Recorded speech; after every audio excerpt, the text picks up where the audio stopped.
A word about how golf is played competitively.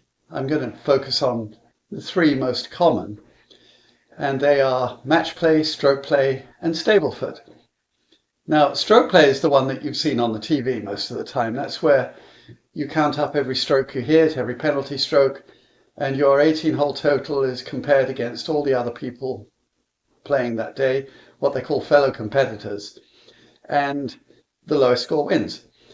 Now, stroke play is the common form for the PGA, but every couple of years, those same PGA players are very excited if they're selected for a tournament that's been played since 1927 called the Ryder Cup. It's wonderful. It's between a team of 12 players from America against a team of 12 players from Europe. It used to be Great Britain and Ireland, but it was a bit one-sided. So they included Europe as Europe became more enthusiastic about golf, and it's been a great tournament ever since. Now that is match play, and match play is where you decide each hole. So if you, for instance, on the first hole score a 4 and your opponent scores a 3, your opponent is 1 up. If on the next hole you score a 4 and your opponent scores a 7, you won that hole, so now you're even, and you put a 0 in the box below to designate that.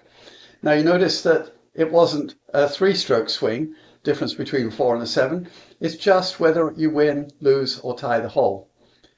And then when you get to the end with match play, let's say you've had a good day and you're 3 up and there are 3 holes left to play. Well, you can't be beaten, and there's a French word for that that's very traditional called you being dormy. If you're dormy, you can't be beaten. Now, you can be tied if your opponent were to win the last 3 holes, but not beaten. And so you would, if you tie the next hole, then you would have won because you're 3 up with only 2 left to play. And you would write that on the scorecard, 3 and 2. That's how it's designated. Now, if you happen to win the next hole, then you're 4 up with 2 to play, and you write 4 and 2. And that's the way that that's recorded. Now, Stableford was concocted a century ago because of one of the most annoying things about stroke play. You can be playing along nicely at the beginning of the round, and then if you have a terrible hole like a 10, you're sort of out of it and it's no fun anymore. And so this process called Stableford sort of takes a little of the edge off of that annoyance by saying we're going to ascribe points to each hole depending on what the outcome was. And so if you get a par, traditionally this is how it's done, a par would give you 2 points, and a birdie would be 3, and a bogey would be 1, and anything higher than a bogey would be just no points at all. Well, the wonderful thing about that is that you can have a bad hole, and the worst that will happen is you just don't get any points for that hole. But you're not out of the tournament. You can still win. So a good score with Stableford for 18 holes would be a 40.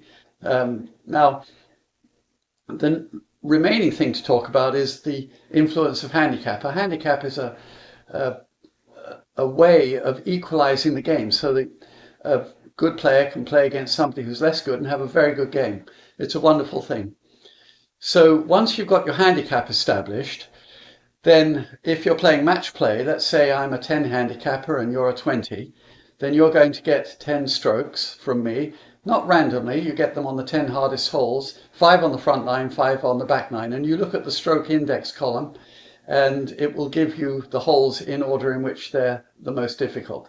And that's how you apply that. So if I get a 5 on the hole and you get a 5, but you have a stroke on that hole, you've got a 5 net 4 and you win the hole. And that's the way that's done.